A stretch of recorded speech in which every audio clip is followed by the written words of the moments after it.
Bon, oui, alors je vais reparler d'économie circulaire et d'éco-conception. Donc, il y aura des redites peut-être avec certaines interventions de la matinée. J'espère que l'angle sera suffisamment différent pour vous intéresser. Sachant que déjà, je vais vous parler rapidement du groupe d'entreprise. Alors, toc toc. Voilà. Donc, Annabel Group, c'est le regroupement de plusieurs PME de Montargis, donc dans la région Centre-Val de Loire, pas très loin d'ici, et qui est le résultat en fait d'une métamorphose. On vient de fêter les 50 ans il y a 15 jours, et l'événement s'est appelé la métamorphose circulaire. En fait, c'est une métamorphose circulaire et humaniste, on va dire, d'activités industrielles assez classiques en un groupe qui propose des produits et services pour la réduction des impacts négatifs des industries. Donc on se met vraiment sur des niches et pour essayer d'aider les entreprises et les industries à réduire leurs impacts écologiques. Alors entre industrie et énergéticiens, enfin, c'est un peu général. L'activité Sofracer Maintenance, par exemple, a été transformée d'une activité de nettoyage industriel en une activité de maintenance pour l'efficacité énergétique. Parce que quand on nettoie les surfaces d'échange dans les systèmes de transfert d'énergie, de chaleur, que ce soit le froid ou le chaud, on retire des isolants, comme du tartre, des suies et autres, et donc on va maintenir la performance de l'échange. Et en cela, donc, à la fois on allonge la durée de vie des installations, mais surtout on réduit énormément les consommations et les pollutions. Alors je vous ai mis un exemple d'échangeur, c'est un échangeur dans le chauffage urbain. En région Île-de-France, il y en a énormément. Vous savez qu'il y a des gros centres de production de chaleur qui sont distribués par un réseau de vapeur d'eau surchauffée dans des sous-stations au pied des immeubles qui passent donc dans des échangeurs de ce type-là. Et juste à côté, ici, on a un ballon ECS, eau chaude sanitaire, et pour les mêmes raisons. Donc au bout d'un moment, le tartre vient se coller sur les surfaces d'échange et génère des surconsommations assez importantes. Voilà. Et le principe essentiel, c'est essentiellement la circulation chimique. Donc on utilise des produits chimiques qui vont venir retirer ces dépôts, mais on a aussi des moyens de nettoyage mécaniques et cryogéniques. Voilà, c'est un exemple. On a aussi une société de distribution de matériel de mesure et d'analyse. Donc c'est la mesure sur liquide en ligne. Donc on va venir mesurer la présence de métaux, la demande chimique en oxygène sur des eaux de rejet industriels, mais on va aussi avoir toute une gamme de mesures de propriétés physico-chimiques sur le produit en cours de fabrication. Et donc voilà, Anaël, c'est vraiment le but de limiter les consommations et de réduire les pollutions. Et puis Sofracer, qui sera l'objet de l'exposé, de l'exemple que je vais faire tout à l'heure, c'est un leader mondial de la mesure de viscosité en process. Donc on va installer une sonde de mesure, c'est un principe vibrant, qui va piloter constamment en direct l'évolution de la viscosité du process. Et cette viscosité, elle est corrélée à énormément de données physiques. Ça peut être de la concentration d'extrait sec dans l'agroalimentaire, à la longueur de la chaîne polymère dans l'industrie pétrochimique. Et quand on mesure tout le temps en continu et en direct, on peut réagir avant de faire une mauvaise production. Ce qui fait qu'on évite, par exemple, de détruire une installation. Ça nous est arrivé d'intervenir, d'installer des sondes chez des clients après qu'ils aient raté la fin de la production. Donc le polymère est pris en masse dans le réacteur. Quand c'est des milliers d'hectolitres, l'investissement c'est en dizaines de millions d'euros. Donc une petite sonde à moins de 10 000 euros, le payback il est rapidement calculé. Et donc ça évite le déchet, effectivement, ça évite la mauvaise production, ça évite la destruction du process, et ça évite aussi les surconsommations, parce que dans l'agroalimentaire, par exemple, où on va dire, on garantit un pourcentage d'extrait sec dans une recette, eh bien, ça intéresse l'agroalimentaire de dire on ne va pas mettre plus d'extrait sec parce qu'on va consommer plus de matière active, donc on va venir ajuster la matière, la quantité de matière ajoutée au plus juste, tout en maintenant les engagements. Donc il y a une très longue histoire d'innovation. Hein. Le premier brevet date de 1977 et le brevet qui est utilisé actuellement date de 1981. Et aujourd'hui, tous nos concurrents utilisent notre technologie en fait. Depuis la tombée du brevet, ils sont tous venus sur cette technologie. Le principe de vibration à fréquence de résonance. Et on a énormément d'applications, donc comme je vous le disais, on est présent dans le monde entier, et principalement sur les pays industrialisés. La zone Asie est très forte avec la Chine, Japon, Corée, et les Amériques aussi. Et puis historiquement, on est très très fort, bien sûr, en Europe. Et on est à peu près sur 4 marchés. Tout ce qui va être l'énergie, puisqu'en fait le contrôle de combustion, c'est aussi un marché important pour nous, notamment sur les bateaux. Les polymères, qui est vraiment notre signature. Tout ce qui va être induction, dépôt, donc l'impression, l'encollage, les vernis.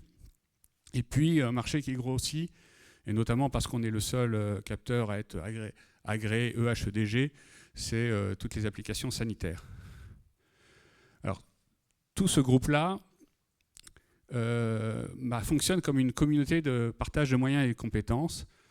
Donc, au niveau d'Annabel Group, on a un certain nombre de compétences que chaque PME ne pourrait pas se payer parce qu'elles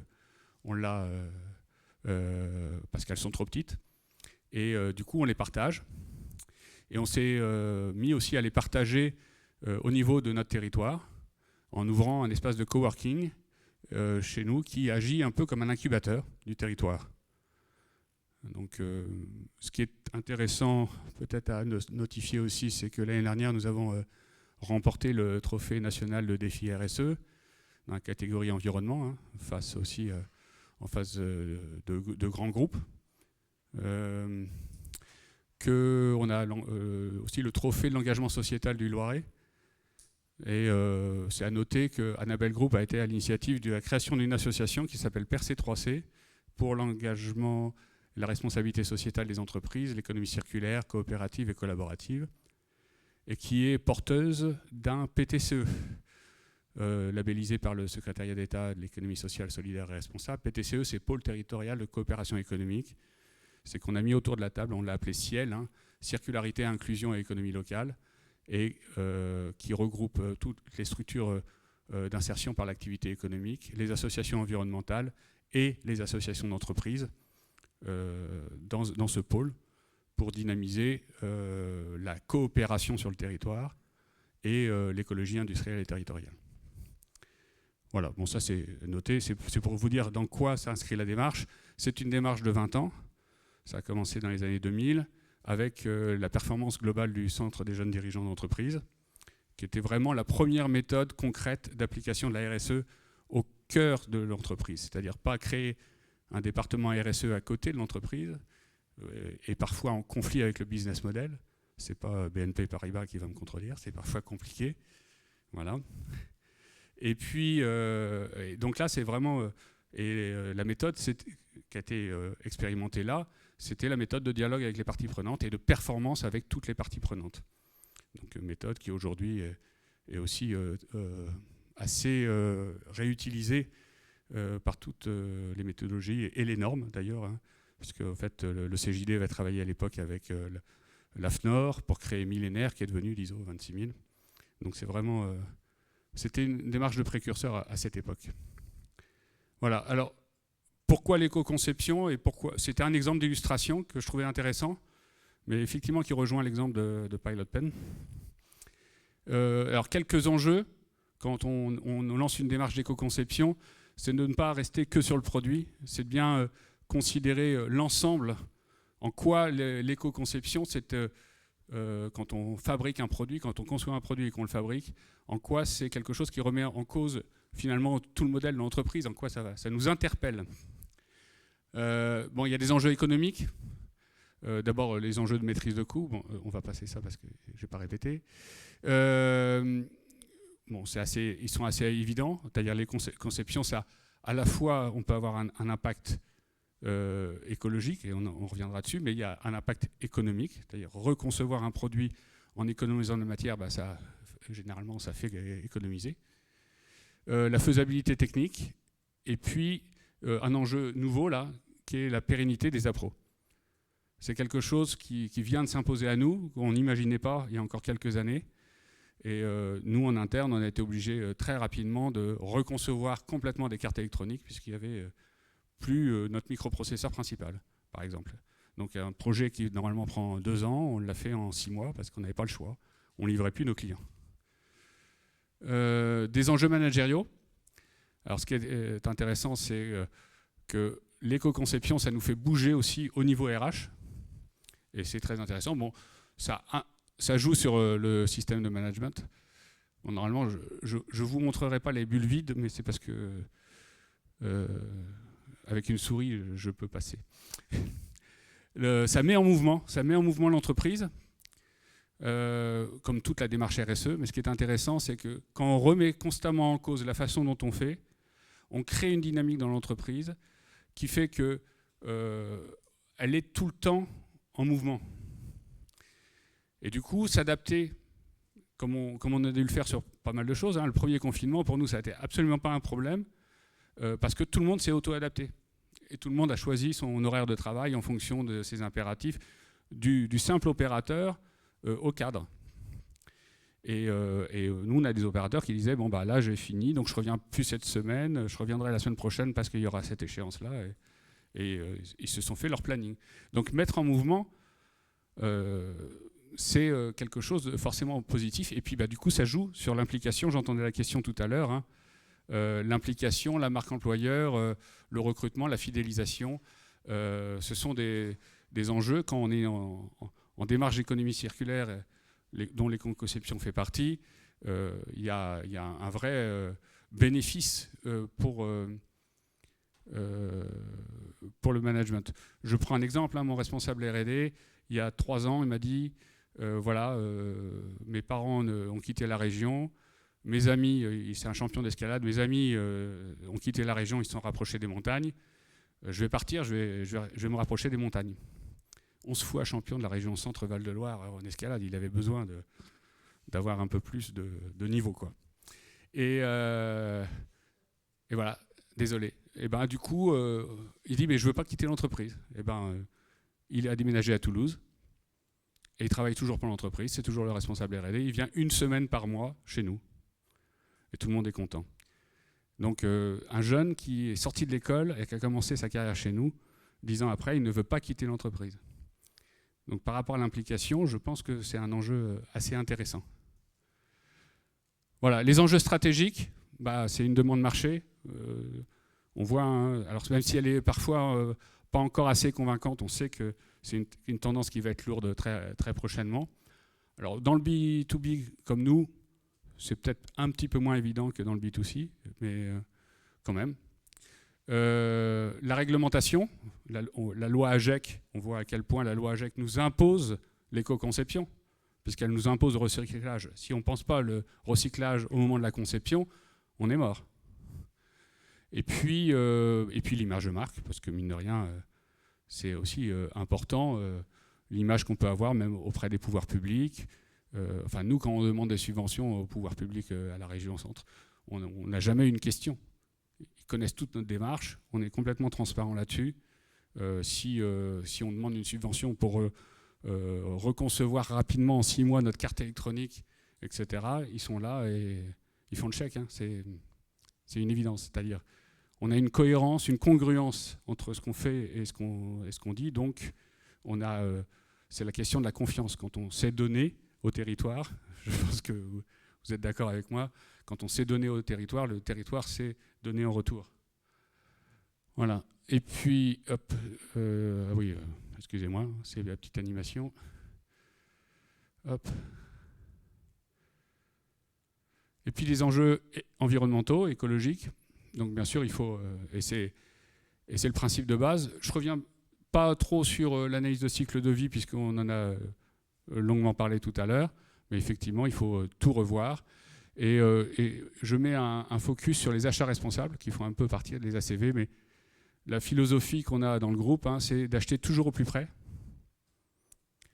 Donc, on en reparle tout à l'heure, au juste prix, c'est-à-dire de ne pas chercher à tirer le prix. Il faut que nos sous-traitants puissent vivre correctement. Si nous, on fait de la marge sur nos produits, il faut qu'ils puissent en faire. Dans une relation fidèle et équilibrée, avec des produits robustes et réparables, des matières éco-sourcées et ou recyclables, en minimisant les impacts négatifs sur l'environnement, et puis une composante, et en respectant les droits humains. Et les droits humains chez les sous-traitants, mais aussi de manière indirecte, pas que sur la chaîne de valeur. C'est-à-dire réfléchir toujours sur si je source ce matériau à cet endroit-là, quels ont été les impacts sur les droits humains des populations locales pour que je puisse récupérer ce matériau. Et ça, c'est des choses qu'aujourd'hui, dans la responsabilité sociétale des entreprises, on n'intègre pas du tout. Et c'est quelque chose que nous, dans le groupe, on essaye d'avoir conscience, même si on est petit par rapport à des donneurs d'ordre. Mais chaque fois qu'on a un choix à faire, on essaye d'en prendre conscience. Et c'est quelque chose qu'on essaye de lancer au sein du Centre des jeunes dirigeants d'entreprise aussi, c'est-à-dire la responsabilité indirecte.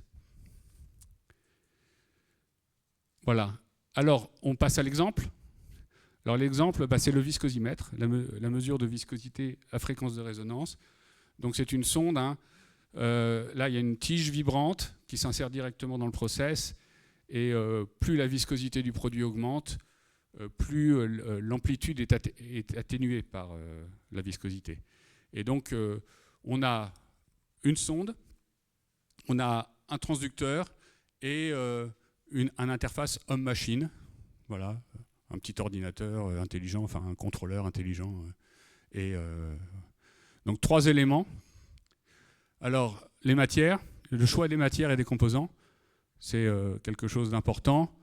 Donc, effectivement, nous, pour 2 raisons, on a de l'acier inox. Enfin, on va dire 3 raisons. D'abord, inox, principalement inox, mais on a d'autres alliages, mais c'est aussi pour des questions d'applications sanitaires. Mais c'est surtout recyclable. À une époque, on nous a proposé, effectivement, et on aurait pu transformer notre capteur et le mettre en plastique pour plein d'applications, histoire de tirer vraiment les prix vers le bas. Non. Elles sont résistantes à l'environnement, et c'est ce qui fait que nos sondes, parce qu'elles n'ont pas de partie mobile et pas de partie d'usure, nos sondes fonctionnent, certaines, depuis plus de 30 ans, en continu, 7 jours sur 7. 52 semaines, non, 7 jours sur 7, oui, c'est ça, 24 heures sur 24. Et depuis plus de 10 ans. Et donc, on en est très fiers. Même si, il y a 15 ans, je vous explique que des consultants sont venus chez moi pour me dire votre défaut, c'est qu'elles sont trop résistantes, on va vous aider à créer des points de faiblesse. Ils ne sont pas restés longtemps dans l'entreprise. Non, mais il y avait vraiment des consultants qui vendaient ça. Hein. Je ne sais pas, vous êtes peut-être trop jeunes tous pour le savoir. Voilà, le transducteur aussi. Et donc là, il y a des enjeux aussi. Les enjeux aussi d'approvisionnement. Donc dans l'éco-conception, on pense aussi à la pérennité du sourcing, hein, forcément. Et donc il y a les systèmes de double empreinte, quand pour pouvoir remplacer un composant par un autre. Le travail sur les consommations. Le ROHS, bon, évidemment. Hein. Et puis l'implantation des composants. C'est-à-dire c'est bien de prendre du multicouche et de faire toujours plus petit, mais si ça rend la carte non réparable, est-ce que c'est vraiment un avantage? Et est-ce qu'on prend des composants dont les pattes sont sous le composant, donc qui se soudent très bien à la vague, mais pour les démonter, on est obligé de les arracher. Donc dans ces cas-là, toutes les cartes sont achetées. Donc ce sont des points qui sont à réfléchir effectivement à la fabrication. Alors c'est sûr que au prix de la main-d'œuvre actuelle, démonter un circuit pour le remplacer, ça coûte au moins aussi cher que de prendre une carte neuve. Mais bon, voilà, ça dépend de ce qu'on veut. Au moins aussi cher, ça ne veut pas dire que ça coûte plus cher. Les fournisseurs, donc on choisit forcément un fournisseur qui a la capacité. Et en fonction des fournisseurs qui ont la capacité, c'est toujours soit le produit le plus durable, le plus robuste, Ensuite, toujours au plus près, et je vous l'ai déjà dit tout à l'heure, dans une relation de confiance. Donc, par exemple, nos usineurs, ils sont... alors, on a 3 qui sont à Villemandeur, donc juste à côté de Montargis, qui sont carrément sur la même commune. Et puis on en a un autre qui est un petit peu plus loin dans la région, à Châteauroux, parce qu'il fait du soulage laser et qu'il n'y en a pas d'autres plus près. Voilà, mais c'est vraiment toujours la péréquation capacité-proximité. Sur l'électronique, c'est simple. On a fait déménager, enfin c'est pas nous qui l'avons fait déménager, mais notre sous-traitant de carte électronique qui était dans une commune voisine, maintenant il est de l'autre côté de notre rue. Donc on traverse la rue et ils sont vraiment en face de chez nous. Voilà. En fait, pourquoi ? Parce que quand il y a un souci, c'est toujours plus simple de traiter avec quelqu'un qui est en local, qui est à côté de nous et qui a la compétence. Et de maintenir une compétence sur un territoire, c'est essentiel pour le développement du territoire. Donc je pourrais peut-être faire fabriquer moins cher ailleurs, mais chaque fois qu'il y a une non-conformité sur une carte, est-ce que je vais prendre une journée ou mes responsables vont prendre une journée pour aller gérer la non-conformité ? Quand j'ai une non-conformité avec mon sous-traitant qui est de l'autre côté de la rue, ça me prend 5 minutes. Moi-même, je le fais, je prends la carte, je l'amène, je dis exactement ce que je veux. Ils le font sous mes yeux et je reviens et c'est réglé. Voilà. Et puis, on essaye qu'ils aient initié une démarche RSE. On essaye de les faire adhérer à notre association aussi. Voilà. Et au moins de sobriété. Énergie. Alors déjà, rien que le principe du capteur, c'est à fréquence de résonance. Donc en fait, c'est de l'auto-entretien quasiment. Hein.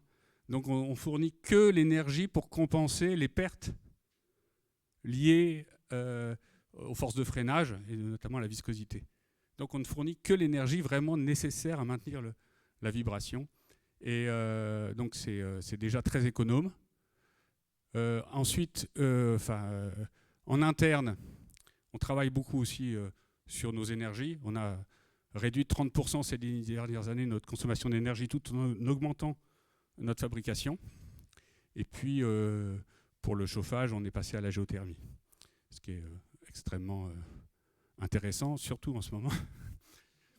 Je ne sais pas s'il y en a qui sont encore au gaz ou au fioul, mais voilà. Après-demain, on prend plus 90% sur le prix de l'électricité. Je ne sais pas. Ouais. Utilisation, parce qu'on est en énergie renouvelable, on est chez Enercop. Donc, voilà.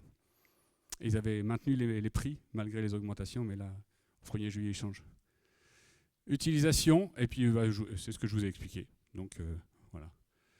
Et puis je vous avais déjà parlé des composants électroniques, on les choisit aussi en fonction de leur consommation. Donc voilà. La durée de vie. Alors la durée de vie, ça me paraît vraiment essentiel. C'est-à-dire que c'est pas grave de faire des produits qui ont parfois un gros impact écologique. On parlait des dalles Target. D'abord, elles sont éco-conçues et recyclées. Je fais de la pub gratuitement, mais bravo.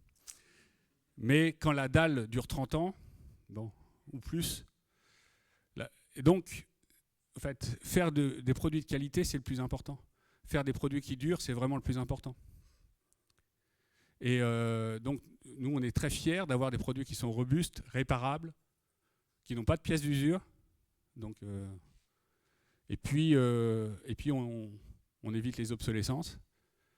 Alors, on en a eu par le passé. Maintenant, on fait très attention à ce qu'un capteur produit aujourd'hui puisse fonctionner avec, produit il y a 20 ans, puisse fonctionner avec les électroniques qu'on produit encore aujourd'hui.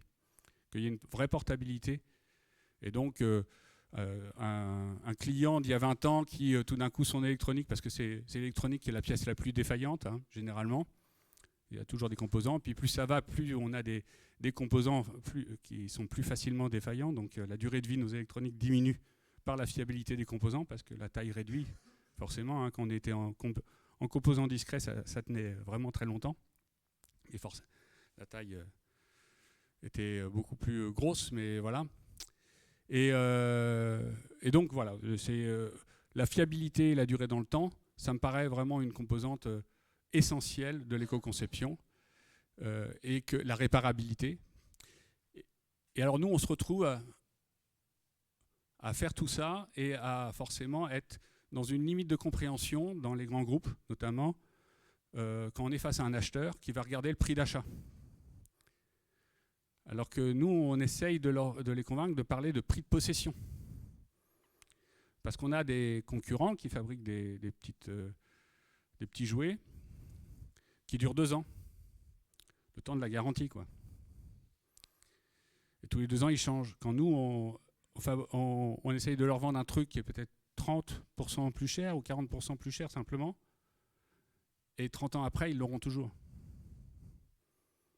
Donc il y a un vrai enjeu sur la compréhension et le fait de vendre la durée de vie de ce qu'on vend. Voilà. Et puis la dernière, et c'est peut-être celle qui est encore le plus à convaincre. Quand on conçoit un produit, on doit d'abord penser à sa fonction, au service qu'il rend. Et comment est-ce que, plutôt que de vendre le produit, on peut commencer à réfléchir à est-ce qu'on ne peut pas vendre la fonction? C'est-à-dire l'utilisation, la valeur d'usage. Oui. Hein?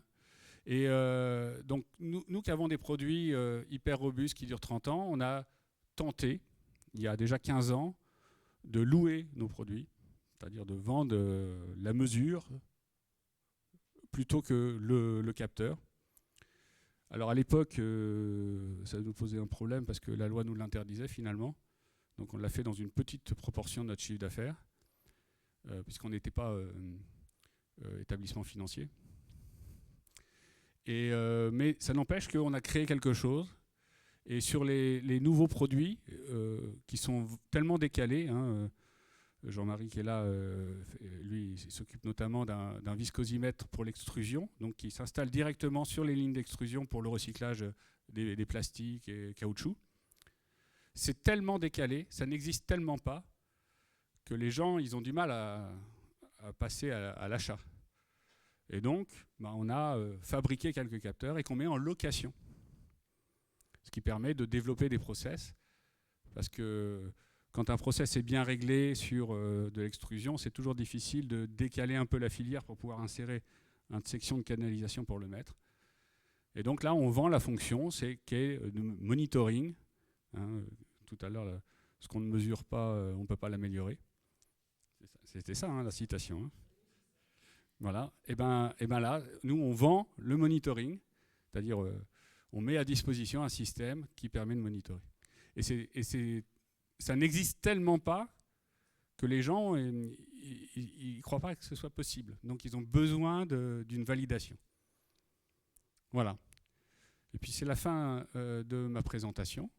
Je ne sais pas si j'étais bien dans les temps. Mais je vous remercie de votre attention.